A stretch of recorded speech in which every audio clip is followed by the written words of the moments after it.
Надминувањето на брзината, преминувањето на полна линија, недавањето предност на пешаците, непостапувањето правилно при влез или излез во кружни текови и неправилното паркирање се дел од најголемите прекршувања што ги прават возачите.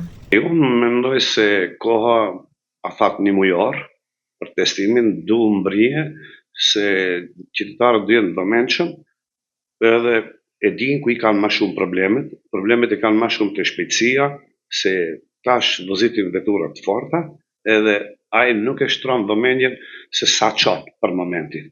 Po kur do mësohet me penalizimin, ai duhet i kujdesshëm edhe kanë edhe një problem tjetër, nuk i shtojnë një kujdesi vizë plot, ku vije plot është rrepsisht e ndalume, të kalosh në vijë plot.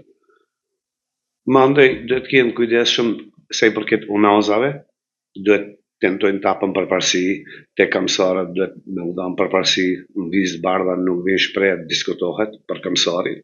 Говорејќи за системот Safe City, Сабриу вели дека камерите требало да бидат поставени одамна, но додава дека и општините треба повеќе да обрнат внимание на сообраќајната сигнализација.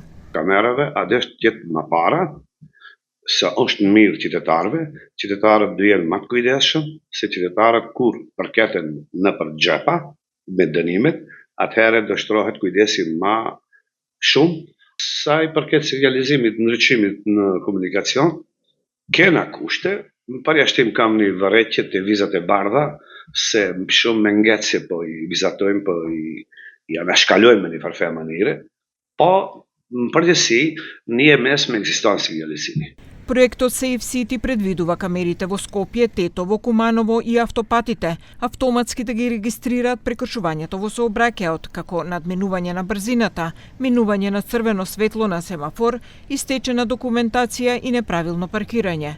Собствениците на возилата ќе добиваат SMS или имејл со казната и ќе може да ја платат половина во рок од 8 дена. Во втората фаза се планира проширување на листата на прекршоци што ќе ги евидентира системот, како и негова примена во целата држава.